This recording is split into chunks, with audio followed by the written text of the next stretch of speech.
Well, we got the 20mm 1.4 XF-R for the Fuji X-T3 right now, and this lens should in theory provide us with a, well, good amount of pop. But from my experience, I'm not so sure that this is the case. After all, we're still talking about APS-C sensors here.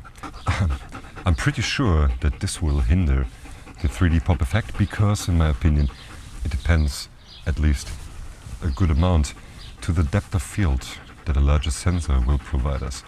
I've seen material that has a good amount of 3D pop despite it being Super 35 or APS-C format.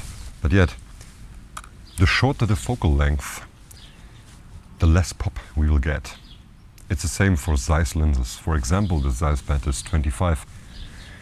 It's pretty difficult to achieve some good 3D pop with this lens on APS-C and on full frame also.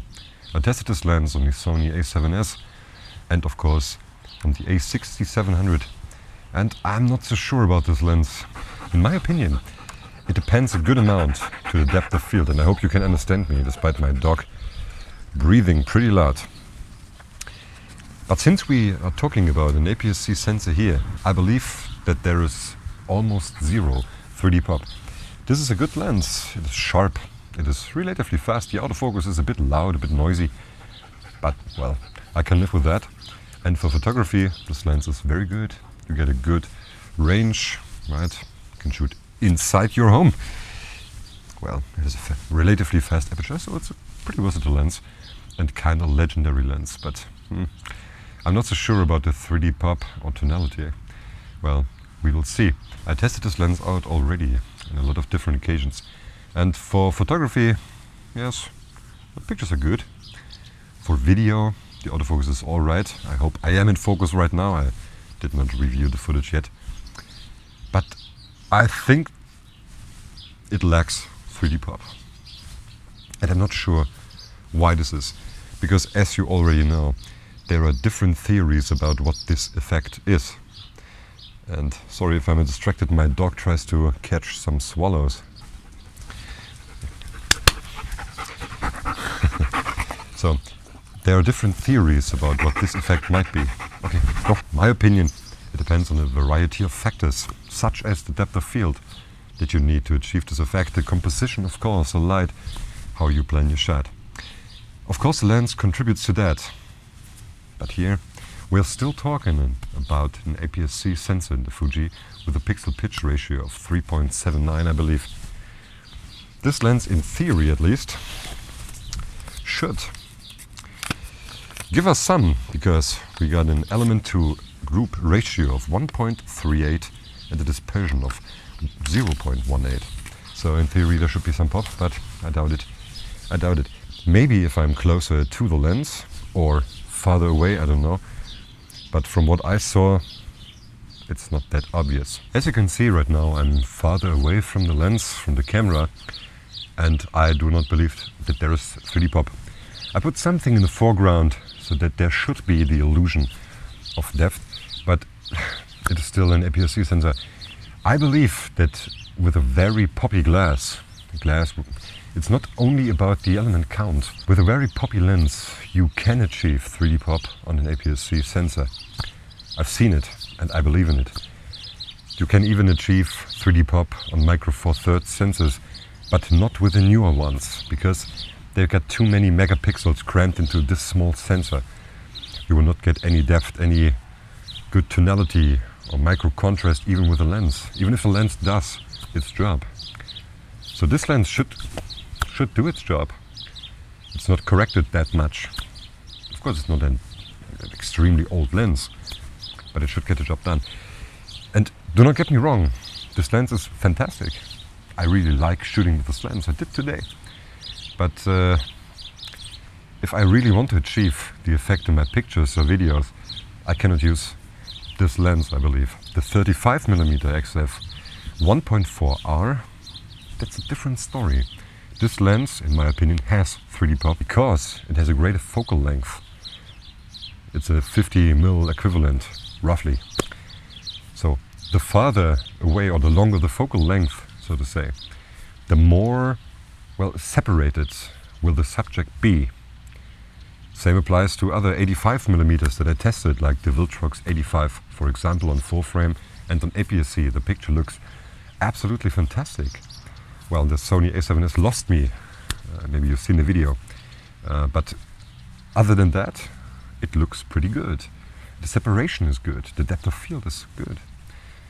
It's nice. It looks nice. And yes, one viewer said it is not an argument. It looks nice. For me, it is an argument. It looks nice. It's all subjective, right? So maybe you think this lens has pop and it looks nice. Then it's your subjective opinion, and I respect that. So you should respect my subjective opinion when I say something looks nice or not so nice. And this, in my opinion, looks not so nice, at least regarding to the 3D pop. The rest was okay. It's a pretty good lens. It's a Legend, and it renders good. It's sharp.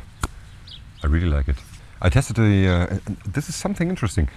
I tested the Helios 58 f2, the Helios 44-2, on this Fuji, and it produced a very good 3D pop, even though it is a APS-C sensor with a pixel pitch of just 3.79. So in theory, this should not happen, right? Because as we already know, the size does matter a bit. You get the medium format look on the A7S, A7S2, A7S3 because of the pixel pitch of 8.44. But with the Helios, I got a good amount of 3D pop on this sensor, not on the sensor of the A6700, for example. And I believe the effect was even greater on the Fuji X-T3 than on the A7S. So my conclusion was it has to be the lens, right? Well, I think it is the focal length of the lens. You can achieve 3D pop with a 200mm lens, but it is very difficult to achieve it with a 23 or 25mm lens. As for right now, I think we've seen some good examples, and I think we see that this lens has a very good sharpness and has good autofocus. You see? Did it get me? I hope it did. Because I trust you, Fuji. I trust you. There is very little, if at all, 3D pop, and I don't think it is because the sensor of the Fuji, the APS-C, is responsible for that. I think it is the focal length. Because with the 35 and the 58, from what I saw, had a good amount of pop. We will test it out again. Right now I'm debating. I will buy a new system. I will buy a Nikon system, but I'm not quite sure which camera I will buy. So my goal is to achieve this pop effect, but maybe I can achieve it with the APS-C Nikon Z52, Z50, ZFC maybe, or the ZF, Z6, Z6 II. I'm not sure yet, but we will see. We will test it out. If these cameras combined with an adapter and the Sony glass will give us some pop because of the sensor size or because of the glass. So for right now, I think this is a pretty good lens. Get this lens if you need some wide angle, like 35mm action. Has a good autofocus. You will do nothing wrong buying this lens. But there will be less to no 3D pop with this good old friend 23mm 1.4R on the Fuji.